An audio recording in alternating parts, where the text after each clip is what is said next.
All right, welcome to another episode of Culture Over Coffee with myself, Craig Stewart. I've got a big smile on my face because the sun is finally shining in Johannesburg. I think we've had possibly the wettest, worst summer in a long time that I can remember, but at least the dams are full. But yeah, all good. I've got my cup of coffee and a fantastic guest, Lucinda Bruce from Derivco. Lucinda, how are you doing? Thanks so much for joining.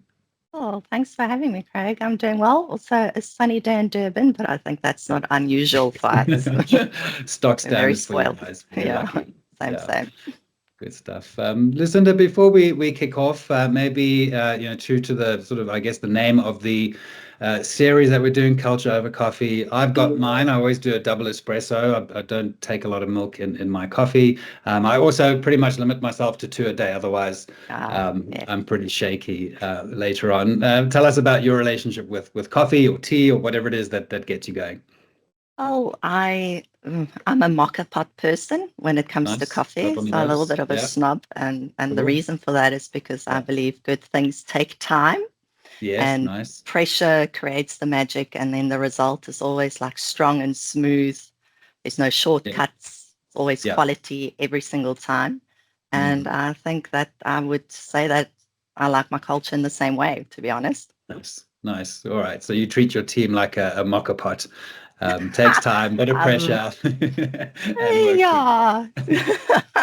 Don't tell them All that. right. Yeah. Good stuff. Yeah. I've just recently got into using a maca pot. It's so good. Just really I such good know. flavors. Yeah, really enjoy it. And They don't check out teach you these Seam. things when you're Yeah, young. no, they don't. Yeah, it's just Rick Coffee and Nescafe until you grow I up know. and realize Gosh. there's better things out there. So, and do check out, not sponsored, seam.co.za. Brilliant, Team. brilliant coffee. Great story behind it around sustainability and supporting the farmers, all that sort of thing. But then also you can order the coffee delivered to you in one of their cartons, but ground for a mocha pot. So you Okay, kind of takes the awesome. guesswork out. So yeah, so Yeah, everybody listening and watching, shout out to Seam Coffee and Mocha Pots. awesome. But yeah, good coffee. All right, on to I guess slightly more serious stuff, Lucinda. I don't know if there's many more things as serious as good coffee, but maybe you can just give everybody a little bit of insights into yourself and Derivco, and then we're going to talk about creating a high performance culture and everything that goes into that. Well, yeah, I work for a company called Derivka. I know it's not very well known in other parts of the country, or the world. We are an international software dev company, in the online gaming space. So my day to day is creating I'm hoping what is memorable experiences for all our software developers, engineers, architects. It's a challenge. They keep me on my toes. But yeah, I can't see myself being anywhere else. I've been here for 8 years, and every year has been different, and it's been a All right. different challenge, Yeah. All right. Well, I guess the proof is in the retention, I of the suppose. sort of culture and everything that's in there. All right. Cool. So we're going to be talking about how to create a high performance culture, what a high performance culture Mm, is, and quite interesting, I guess, in the sort of world of software developers. I guess in everybody's mind, the image that comes up is people coding 24 hours a day, beanbags, sleeping next to the desk, and free coffee and drinks and pinball and all that sort of thing. But at the end of the day, the performance is really what's important. Maybe you can just give us your insight into what is a high performance culture, and then I guess how do you go about creating that? With different sort of, I guess, work roles as well. Not everybody's, just sitting behind a keyboard coding all the time. How do you kind of, I guess, no. create personalized experiences as well? Um, so maybe to understand a high performing culture and the way that I see it, if we take a step back, maybe my definition of culture is quite important, or how I see a culture. And Yeah. so for me, culture you can liken to an operating system. Do you have a phone, Craig? You're on a laptop Uh, at the moment. a laptop at the Yeah. moment. Yeah. And it works on an operating system, right? Yeah. Um, and for me, culture is that it works quietly in the background, but it actually actively works to shape how things get done, how decisions get made, how people tend to behave in the environment. But where you can really see your culture speak the loudest is in the micro moments, and those moments Yeah. that matter for employees. It's the way that tough feedback is given and received. It is how a team pulls together in a crisis. It's how a leader speaks or treats someone in their team when no one is watching. Those Yeah. little micro moments, that is what shapes people's experience of your culture. And for me, that's quite fundamental. It's not the pinball machines and the lovely canteen and the awesome Yeah. barista that we have downstairs. It is those little everyday moments that make it count. Yeah. So, and often people think about culture and they go, or I've seen people think it's HR's problem. It's this afterthought. It's the rah-rah stuff on the wall that makes it a great place to work. Um, but I dare you to go and delete your operating system off your phone and let's see what happens. We can do that little experiment now if you want to. Yeah. It's got a God. scary thought, right? No, you don't Yeah. want to do that because it makes everything work. And I know we're all familiar with the saying culture eats strategy for breakfast, but I was actually listening to a Gartner webinar the other day. And yeah, that's fair enough. But that sounds like they're in conflict. And culture is actually the thing that drives your strategy and your outcomes. And when you leave it to the side, then you just have, or you delete it, you just have all these little bits and pieces and parts that actually don't work and don't want to work together and doesn't work efficiently or Yeah. optimize. Yeah. So that's just how I see culture. And then for me, a higher performance culture is then an environment where people deliver exceptional results consistently. And they do that through things, through not because of fear and pressure. They do that because there's clarity, there's trust, there's a shared purpose and meaning that brings them together. It's an environment where people are both challenged and supported. So it's an environment where you set the bar really high and people rise to it. And they rise to it not because they are forced to, but because they're inspired to do so. And I think traditionally, when you say the word high performance, people go, oh, wow, that's about hitting the targets. You're going to drive people into the ground. But it's not just about hitting the targets. It's actually about how you go about hitting those targets that become really important and how you shape it. And for me, one of the fundamental ingredients here is that you have to balance accountability with care. Often people see them as in conflict with each other, but they're not. The magic happens when they work in partnership with each other. So, yeah, in a nutshell, for me, high performance is created on a foundation of clarity, psychological safety, and Yeah. then balancing accountability and care. Yeah. So, yeah, that's the first part of my question. I've already forgotten the last part. I have a tendency to ask very loaded sort of triple questions and things. So I think you've done a great job there. So I think what I really liked around that sort of insight into it is, and when I started doing these calls and research for Culture Cafe, I always said to people, culture is not just the posters on the wall and drinks on a Friday and a bit of rah rah. There's so much more that goes into it. I love how you say that it's the operating system that works in the background. The way that I run a business, I'm not very good at the posters on the wall and the rah rah and things like that. But I think it's just that feeling that you create within the organization that is just underpins the performance. Hopefully, the rest of my team kind of agrees with that. And then really coming down to that side of the clarity, the trust, shared purpose, meaning, having shared goals. It's not about, and we'll kind of get into this a bit later, but it's not about just getting paid well, bonuses, targets, incentives, No. all that sort of thing. So how do you then really communicate and weave that into the fabric of the organization, the clarity, the trust? Because those things don't just happen overnight and we say, okay, now we've got clear goals and it just magically all happens. It's got to be a very deliberate, intentional process, I'd imagine. So maybe you can just share a little bit about how you go about creating that very good, stable operating system underneath everything else. And maybe that's the key, right? It's the system part of the operating system. It's not one thing. It's not a silver bullet. It's how you shape everything in the system and how they interrelate and how they interact with each other. And so if you start, for example, with clarity, if people are very clear on your purpose as an organization, if they're very clear on the strategy, where we're going, what is our moonshot, what is our plan for getting there, what are the next steps, what are the expectations of me as an individual?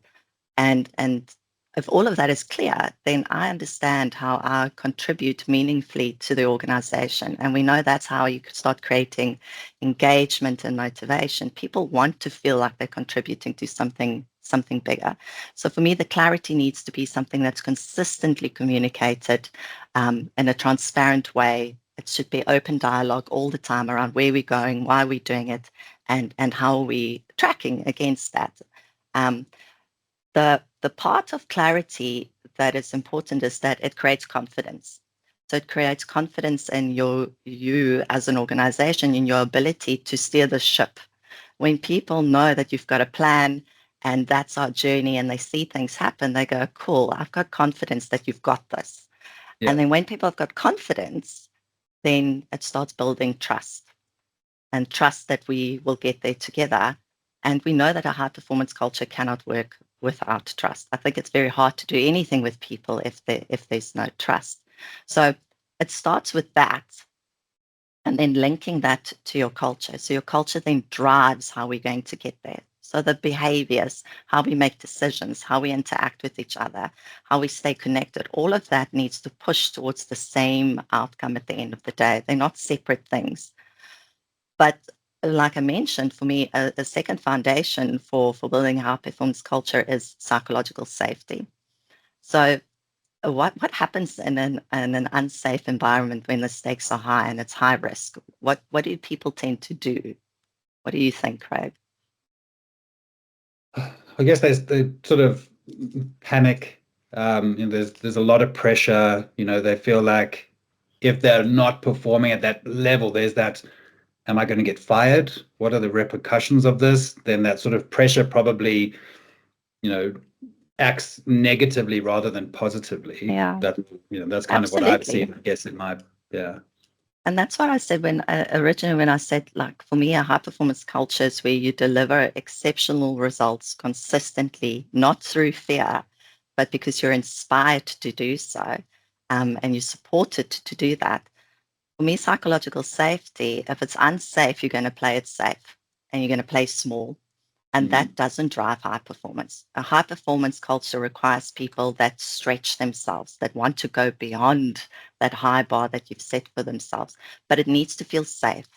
And so the only way that you create a safe environment is in those micro moments. So for me, a psychologically safe environment is where you encourage open challenge and debate.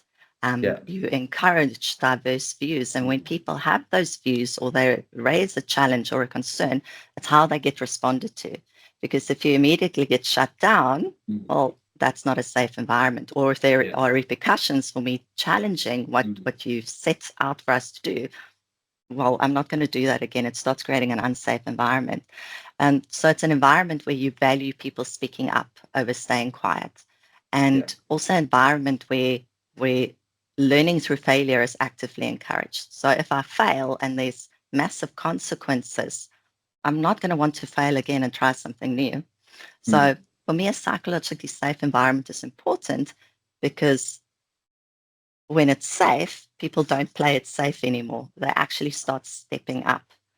And then that last bit that I was mentioned as a core foundation for me is that balancing care and accountability.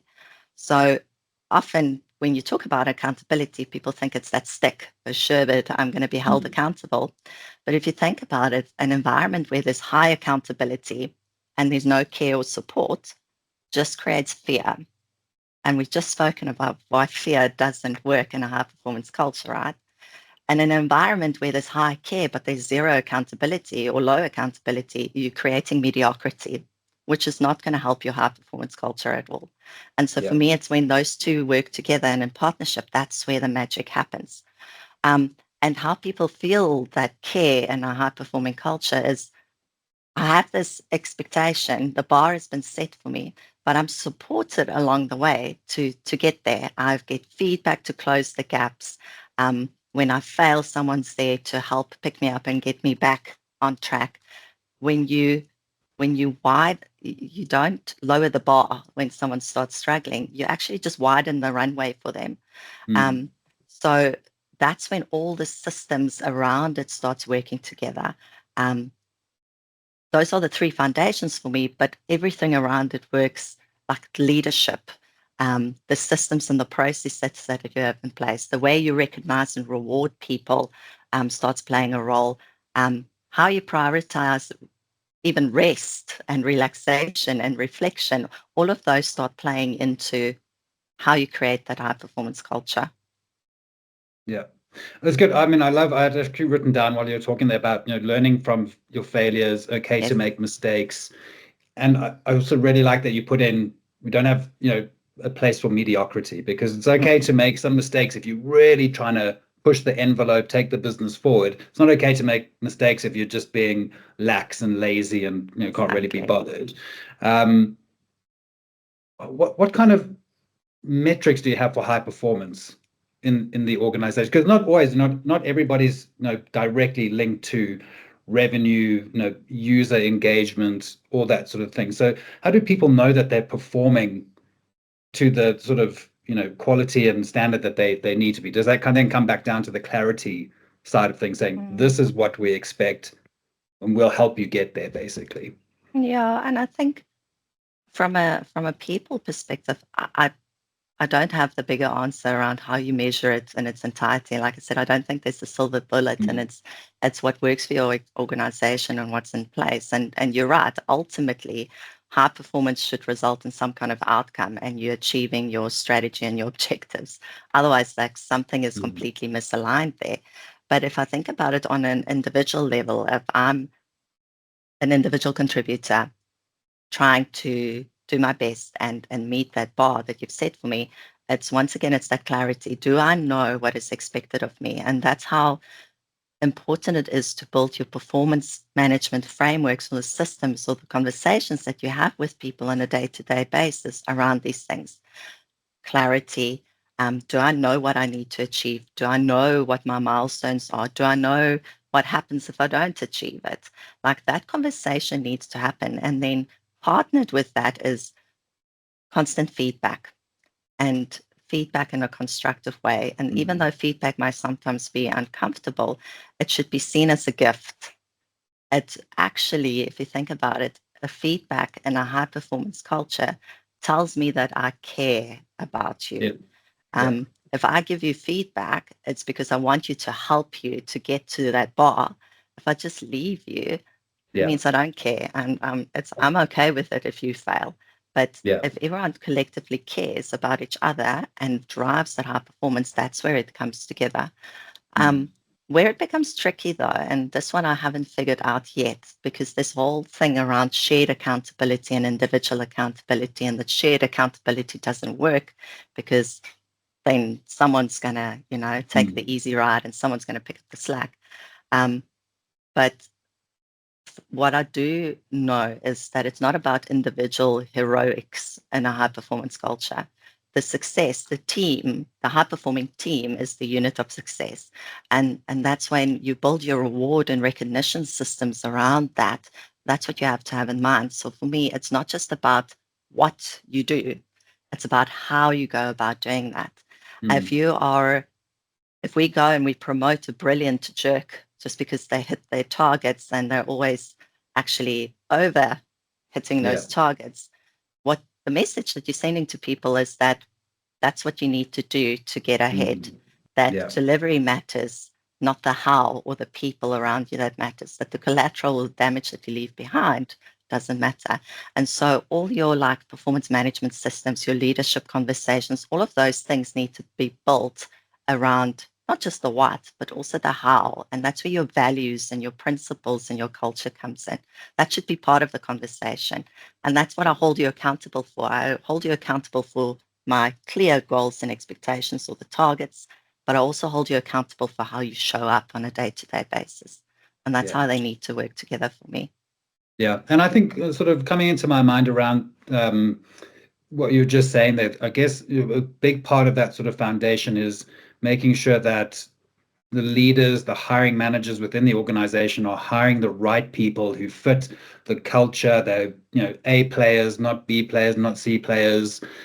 Because, that's if it's, especially if it's a shared, success type environment, if you're not hiring the right people, everyone else could be working really hard, but you've got one or two people who are kind of slacking or they don't really respect the culture, whatever it may be. And that really is where things can fall down really Absolutely. quickly. All the other processes, systems, etc., in place. If you've got the wrong people, nothing's going to work, Yeah, right?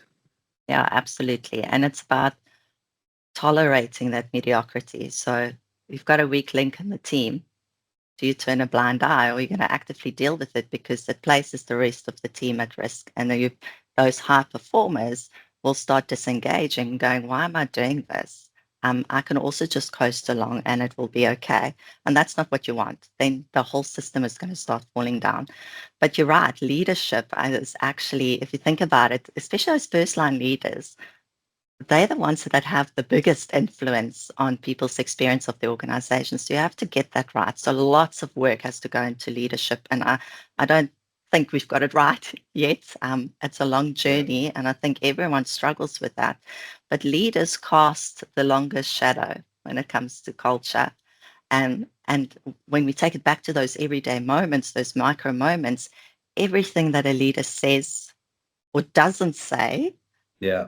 is either reinforcing your culture, amplifying it, or eroding it very rapidly.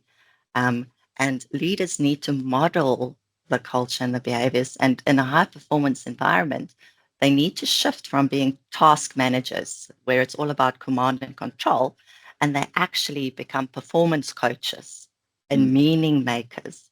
And that's a really hard shift if you think about the traditional way that you think about management. It's like you plan, you organize, you lead, and you control. But actually, you're supposed to coach people towards those Mm. performance goals and Yeah. actively help Yeah. close the gaps. Um, yeah, so for me, it's a critical part Yeah. leadership. Yeah. And I mean, I think that's another whole conversation. I've sort of I long held know, the belief that a lot of people, because they're a great performer, they're well liked, they've got some sort of leadership sort of capabilities, get thrust into a leadership role, but they don't really have the skills and the tools to really be a absolutely. leader and lead the organization. So many examples I've seen, including myself over the years, been promoted into a leadership role without being told how to be a leader, being put on courses or being exposed to it. But yeah, Yeah, and that's we fail our people. But yeah, yeah, we've got the yeah, same. We've got yeah, brilliant technical people that then start leading technical teams. Doesn't yeah, mean because you were brilliant at your job that you're going to be a great yeah, leader. It is a yeah, whole yeah. kettle of fish on its own. And No, like you it said, doesn't a work. Yeah, whole podcast on its own. yeah, no, for sure. I mean, it's, the example I've seen many, many, many times is promoting the best salesperson into the head of sales type role. And salespeople can be quite selfish, narcissistic, very driven. And then you put that sort of person into a leadership role, and it just fails. And then like, well, what happened to this person? Yeah. They were such a great salesperson. Now their team is not working. So, well, they're just not a good leader. Just let them do the job. Anyway, we've got another whole podcast. Maybe we'll get Next into time. that. Lucinda, just to close off, covered some great stuff, and I think people could probably pick out, the parts that really speak to them. But maybe just to help sort of, I guess, summarize and conclude, what are your sort of top 3 tips for creating a high performance culture that people can sort of take away and start working on? Um, so number one, if you want exceptional performance, you need to create an exceptional environment. And that's everything that we've just spoken about. It's a system, it's all the little bits and pieces coming together and playing their part. It's not easy, but exceptional performance requires exceptional environments. Um, and secondly, because I believe so strongly in it, care and accountability are not in conflict. They are working in partnership in a high performing culture. Um, and thirdly, for me, your culture lives in those micro moments, in those everyday moments.